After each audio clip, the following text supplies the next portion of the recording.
Ashoka's inscription describing the Kalinga war. ठीक है।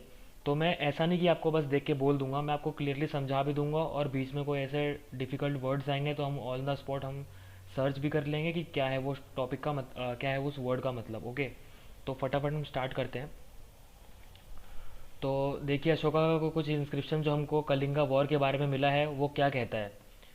This is what Ashoka declared in one of the inscription 8 years after becoming king I conquered Kalinga. इस inscription को अशोका ने खुद लिखा था, ये भी एक बात है। और उसने लिखा है कि 8 साल जब वो राजा बन चुका था, और उसके राजा बने हुए जब 8 साल हो गए तो उसके बाद उसने कलिंगा को उसने कॉन्कर किया था। और उसने ये लिखा है उस कलिंगा वॉर के बाद कि उसने, वो आपको पता है कि उसने कलिंगा वॉर इसने अपने लाइफ में एक बार वॉर करी, उसके बाद उसने वॉर नहीं लड़ा कोई। तो उसका रीज़न इसे उसमें लिखा है इस इंस्क्रिप्शन में। इसमें वो लिखता है कि मतलब अबाउट 1 लाख पीपल जितने, 1 लाख जितने लोग थे वो, और कुछ पीपल 1 लाख या फिर 1.5 लाख जितने लोग हैं जो उनको कैप्चर किया गया, मतलब उनको बंदी बना लिया गया था। और 1 लाख से भी ज़्यादा पीपल जो थे वो किल मतलब मर गए थे, उनको मार दिया गया था उस वॉर के चक्कर में, मर गए थे जैसे भी कैसे कोई भी रीज़न से वो मर गए थे। लेकिन तो ये जो देखने से जो जो पीपल के ऊपर जो प्रॉब्लम आ रही, जो लोगों के ऊपर प्रॉब्लम आ रही थी, परेशानियाँ, उसके जैसे जो अशोका है वो काफ़ी ज़्यादा सौरों में चला गया था। अब सौरों का मतलब यहाँ पे होता है फ्रेंड्स दुख में, काफ़ी ज़्यादा दुख में चला गया था, काफ़ी ज़्यादा मायूस हो गया था वेन एवर। यानी कि यहाँ पे, और यहाँ पे लिखता है कि जब भी कोई एक आज़ाद ज़मीन को, कोई भी एक ऐसा आज़ाद सा जगह होगा, जैसे कि समझिए आपका गांव है या फिर आपका जो भी सिटी है वो आप आज आज़ाद होगा।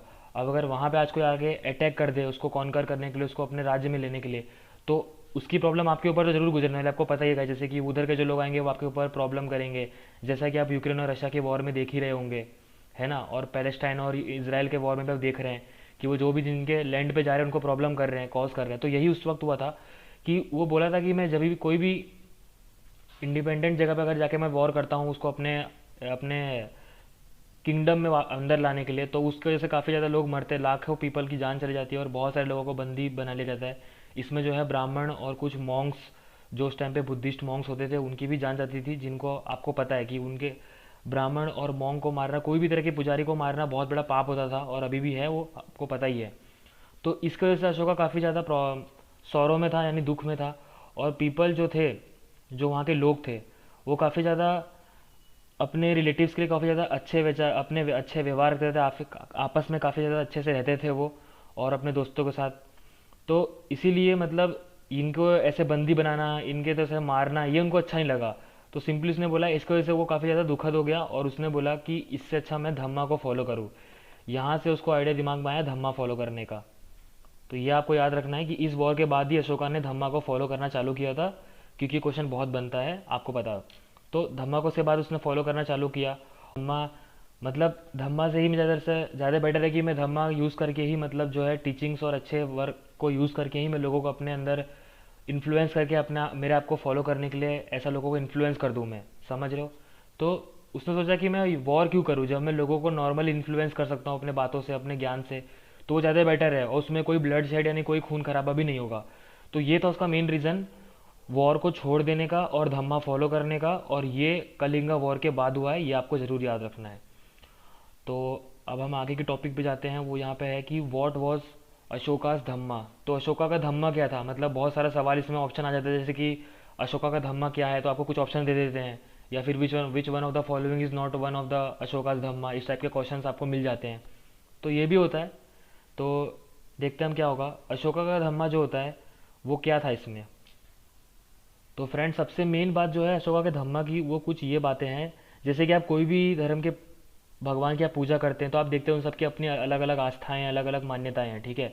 तो वैसे ही अशोका ने जो अपना धम्मा क्रिएट किया था, उसमें धम्मा को जो फॉलो करता था, उसमें ये कहा गया है कि अशोका का ये मानना था कि हम किसी भी गॉड की मतलब वर्शिप ना करें, मतलब कोई गॉड क्रिएचर की हम वर्शिप ना करें, ठीक है। मतलब हमारे दिमाग से कोई गॉड जैसा सेंटेंस नहीं रहना चाहिए कि हम हमारे से सुपीरियर कोई चीज़ है, ठीक है। या फिर हम कोई भी तरह का सेक्रीफाइस रिचुअल करें, मतलब कोई बलिदान जो करते थे हमारे टाइम के लोग, उस टाइम के लोग, मतलब आज भी जो बलिदान होते हैं कहीं कहीं पे किसी किसी धर्म में, तो उस तरह का उसको पसंद नहीं था। तो उसने बोला कि ये सब भी नहीं होना चाहिए। तो ये काफ़ी ज़्यादा इंपॉर्टेंट हो जाता है यहाँ पे कि धम्मा जो है वो कोई भी वर्शिप ऑफ गॉड को इन्वॉल्व नहीं करता है, या फिर परफॉर्मेंस ऑफ अ सेक्रीफाइस। तो ये काफ़ी ज़्यादा इंपॉर्टेंट है, आपको याद रखना चाहिए बात कि वो कोई भी गॉड की पूजा करने के लिए नहीं बोला है उसने, और ना ही कोई सेक्रीफाइस परफॉर्म करने के लिए उसने बोला है। और वो ये बोलता है कि इस धम्मा में ये है कि जैसे कि एक फादर अपने बेटे को कुछ सिखाता है, ठीक है, ताकि वो बड़ा हो गया कुछ अच्छी लाइफ जी सके, वैसे ही ये उसकी ड्यूटी है, ये अशोका की ड्यूटी थी कि वो अपने सब्जेक्ट जो भी उसके अंदर स्टूडेंट बन के आए उसके एरिया उसके इन्फ्लुएंस में, उनको वो कुछ सिखाए। यही थी उसकी मतलब सिंपल सी एक आइडियोलॉजी यही थी कि उसको वो जो ज्ञान है उसको पास ऑन करना है, जैसे कि एक टीचर एक स्टूडेंट को देता है, बस वो इतना ही था। और ये भी है कि वो inspired by teachings of Buddha, तो ये भी काफ़ी इंपॉर्टेंट है कि अशोका बुद्धा के टीचिंग्स को फॉलो करता था कि नहीं, तो जी हाँ बिल्कुल करता था। तो आगे हम देखते हैं, तो उसमें यह है कि उस टाइम पे काफ़ी ज़्यादा लोगों में कॉन्फ्लिक्ट हो जाते थे, कभी कभी लोगों के आपस में लड़ाई झगड़ा हो जाता था। उसका रीज़न था कि मतलब बहुत सारे लोग जो थे उस टाइम पे अलग अलग धर्म को फॉलो करते थे, तो उस बात पर उन पर लड़ाई होती थी, लड़ाइयाँ हुआ करती थी। और बलिदान जो होता था, सेक्रीफाइस जो होता था एनिमल्स का, वो भी किया जाता था, और ये बिल्कुल भी प्रोहिबिटेड था अशोका के धम्मा में। तो स्लेव्स यानी कि जो भी बंदी और जो भी वहाँ के उनके जो भी उनके बंदी थे, उनको मतलब वो लोग अच्छे से ट्रीट नहीं करते थे उनको, उनसे एक तरह से मतलब वो, और नौकरों से और जो उनके स्लेव्स होते थे उनसे काफ़ी ज़्यादा बुरी तरह से व्यवहार करते थे, जैसे कि मतलब वो उनको बुरी तरह से ओन करते हैं, वो कोई लाइफ नहीं है, ऐसा उनको साथ बिलीव उनके साथ बिहेव किया जाता था, जैसा आपको पता है। तो ये सब प्रॉब्लम देख के अशोका ने सोचा कि ये उसकी जिम्मेदारी है कि वो लोगों को इस धम्म के बारे में सिखाए, ताकि लोगों के अंदर ये सब जो भावना ये सब हट जाए। तो इसके लिए अशोका ने क्या किया था कि उसने एक कुछ ऑफिशियल्स बनाए, मतलब कुछ उसने लोगों को ऐसा अपॉइंट किया, नाम था उन लोगों को हम बोलते थे धम्म महामत्ता। ये काफ़ी इंपॉर्टेंट वर्ड है, आप याद रखिएगा। धम्म महामत्ता जो होते थे वो अशोका के ऑफिशियल्स होते थे, जो उसके धम्म को फॉलो करते थे एक तरह से, ठीक है। मतलब कैसा आप बोल दीजिए कि उसके असिस्टेंट हुआ करते थे। उनको अशोका जगह मतलब वो प्लेस टू प्लेस जाते थे, मतलब वो बहुत सारी जगह पर जाते थे अपने अपने राज्य में, अलग अलग जगह पे अलग अलग गाँव कस्बों में जाया करते थे, और लोगों को सिखाते थे इस धम्मा के बारे में, और लोगों को इन्फ्लुएंस करते थे कि आपको ये ज़रूर एक बार फॉलो करना चाहिए। और अशोका ने अपने मैसेज भी लिखवाए थे अपने पिलर्स पे, उस साम्राज्य के पिलर्स पे, और बहुत सारे अलग अलग जगह पे उसने स्क्रिप्शंस लिखवाए थे, ठीक है।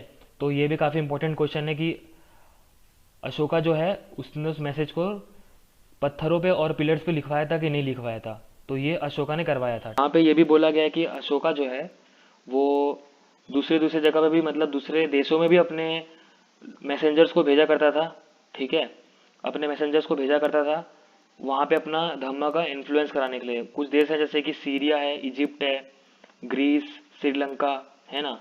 तो ये आपको याद रखना, क्योंकि ग्रीस से तो एक मैसेंजर उन्होंने भेजा ही था। तो ये आपको याद रखना कि इजिप्ट और ग्रीस जो था उस टाइम पे काफ़ी ज़्यादा इंपॉर्टेंट था, मतलब देश हमारे देश में, ठीक है। सीरिया और श्रीलंका, ये चार देश आपको याद रखना, यहाँ पे उसने अपने मैसेंजर्स को भेजा था। रोड भी बनवाए अपने जगहों पे, रोड बनवाए, कुएं बनवाए, और बहुत सारे घरों का भी बनवाया उसने अपने किंगडम में। का कुछ मैसेज है अपने सब्जेक्ट्स के लिए, तो ये ऑब्वियसली किसी सब्जेक्ट ने उसके किसी स्टूडेंट ने इस चीज़ को नोट डाउन किया होगा। तो देखते हैं अशोका ने उनको क्या सिखाया था, कभी का लिखा हुआ है यहाँ पे ये। तो यहाँ पे अशोका ने सिखाया है कि उसके ही अपने शब्द अशोका के यहाँ पे क्लियरली लिखा हुआ है कि अशोका ऐसा बोलता है कि जब लोग कुछ स्पेशल ओकेजन्स पे, यानी कि कुछ स्पेशल त्योहारों पे या फिर स्पेशल दिनों पे कुछ सेक्रीफाइस है, कुछ तरह के रिचुअल्स, या फिर मतलब एक तरह से आप बोलो रिचुअल्स, यानी कि कोई प्रथाएं फॉलो करते थे। जैसे कि जब उनके बच्चों की शादियां होती थी, जब कोई घर में कोई बच्चा पैदा होता था, या फिर जब वो कहीं किसी दूर यात्रा पे निकले, जर्नी पे जा रहे हो, तो वो लोग कुछ रिचुअल परफॉर्म करते थे उनके घर वाले। जैसे कि आज भी होता है, जैसे कि आज हमारे घर में शादी होगी तो हम कुछ ना कुछ रिचुअल, सबके अलग अलग देशों के अलग अलग स्टेट्स के अलग अलग रिचुअल्स होते हैं। जैसे कि शादी होगी तो शादी के 2 दिन पहले ये करवाते हैं, 2 दिन के बाद ये करवाते हैं। बच्चा जन्म हो लेता है तो यहाँ दान करवाते हैं, वहाँ दान करवाते हैं। ये सब रिचुअल्स आपको आज भी देखने को मिलती है, उस टाइम पे भी थी। तो अशोका का ये मानना था कि ये सब जो प्रथाएं हैं इनका कोई काम नहीं है, ये कोई काम की नहीं है एक तरह से। और इसके इसके बदले लोगों को करना चाहिए कि लोगों को कुछ अच्छे काम करने चाहिए, जैसे कि उनको अपने स्लेव्स के साथ अच्छे से व्यवहार करना चाहिए, उनके सर्वेंट्स के साथ अच्छे से व्यवहार करना चाहिए, ठीक है, अपने बड़ों का सम्मान करना चाहिए। और जितने भी लोग हैं, जितने भी क्रिएचर्स हैं, जो चाहे वो चिड़िया हो, जानवर हो, कीड़ा हो, या अपने समाज का अपना इंसान हो, सबके साथ अच्छे से व्यवहार करना चाहिए। और ब्राह्मण और जो मॉन्क्स हैं उनको हमें कुछ ना कुछ दान करना चाहिए, गिफ्ट्स देना चाहिए, यहाँ पर क्लियरली लिखा है। और ये भी बहुत गलत बात है कि आप किसी के रिलीजन को गलत बोले, या फिर आप किसी के रिलीजन्स को छोटा बताने की कोशिश करें। यहाँ पे लिखा है क्रिटिसाइज, यानी कि क्रिटिसाइज यानी होता है कि आप किसी की चीज़ों को जज करें, मतलब आप बोले कि यार ये अच्छा नहीं है, वो तो वैसा है, हमारे में तो अच्छा होता है, तुम्हारे में ऐसा नहीं होता, तो आप समझ रहे हो, ठीक है, वैसा होता है क्रिटिसाइज करना। तो ये अशोका के कुछ मैसेज थे, तो ये काफ़ी इंपॉर्टेंट मैसेज है कि being gentle with slaves and servants, ठीक है, और अपने बड़ों का सम्मान करो, रिस्पेक्टिंग वंस एल्डर, सभी क्रीचर्स को अच्छे से यानी कंपेशन के साथ हमको व्यवहार करना चाहिए, giving gifts to Brahmans and monks, ये भी बहुत ज़रूरी है। और यहाँ पे इन्होंने ये भी बोला था कि it is both wrong to praise one's religion and criticise another's, मतलब सिर्फ अपने ही धर्म का आपको बढ़ावा नहीं करना है और दूसरों के धर्म का आपको नीचा नहीं दिखाना है, ये गलत हो जाता है एक तरह से। तो उसने बोला है कि सबको अपने और अपने साथ और दूसरों के रिलीजन का भी बराबर रिस्पेक्ट करना चाहिए, ठीक है। और अगर कोई ऐसा है जो सिर्फ अपने ही रिलीजन का तारीफ कर रहा है और दूसरों के रिलीजन की मतलब बुराई कर रहा है, तो ये मतलब एक तरह से दूसरे का कोई गलत नहीं कर रहा है, ये अपने ही रिलीजन के लिए गलत कर रहा है, मतलब ये अपने ही रिलीजन की टीचिंग्स दिखा रहा है ना।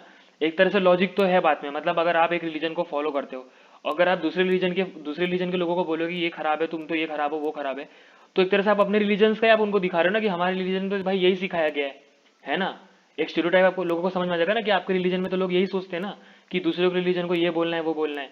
तो ये बात सही थी और कहीं ना कहीं बात लॉजिकली सही है, ठीक है, और ये नहीं करना चाहिए हमको। तो इसीलिए one should try to understand the main ideas of another's religion and respect it, मतलब सिंपली अगर आप उस रिलीजन को फॉलो नहीं करना चाहते, आप अपने रिलीजन को फॉलो करो, कोई प्रॉब्लम नहीं है, लेकिन आप दूसरे रिलीजन को भी उतना ही रिस्पेक्ट दो जितना आप अपने आप को देते हो, क्योंकि उसके लिए भी वो उतना ही रिस्पेक्टफुल जितना आपके लिए अपना रिलीजन है, ठीक है। तो अब हम आगे जाते हैं। यहाँ जो है कुछ इंस्क्रिप्शन दिए गए हैं हमारे यहाँ पे, कुछ एग्जाम्पल्स दिए गए हैं, इसको हम बोलते हैं Brahmi script. Most modern India script है developed from Brahmi script over 100 of years, मतलब इंडिया के बहुत सारे जो स्क्रिप्ट्स हैं ज़्यादातर से वो ब्राह्मी स्क्रिप्ट से ही डेवलप हुए हैं। तो ये भी एक अच्छा क्वेश्चन बन सकता है क्योंकि लोगों की नज़र में आएगा नहीं ये वाला एरिया। तो अगर क्वेश्चन है कि इंडियन स्क्रिप्ट जो है वो किसके बेस्ड पे बने हैं या फिर किसको देख के बनाए गए हैं, तो आपका ऑप्शन होना चाहिए, उसमें आंसर होना चाहिए ब्राह्मी स्क्रिप्ट। ओके, सो यहाँ पे आप कुछ एग्जांपल देख लीजिए, आप जो भी स्टेट से फॉलो करते हैं आपको समझ में आ जाए, जैसे कि हिंदी वालों को इधर समझ में आ रहा होगा कि मतलब ये है, वैसे ही बंगाली मलयालम एक्सेट्रा।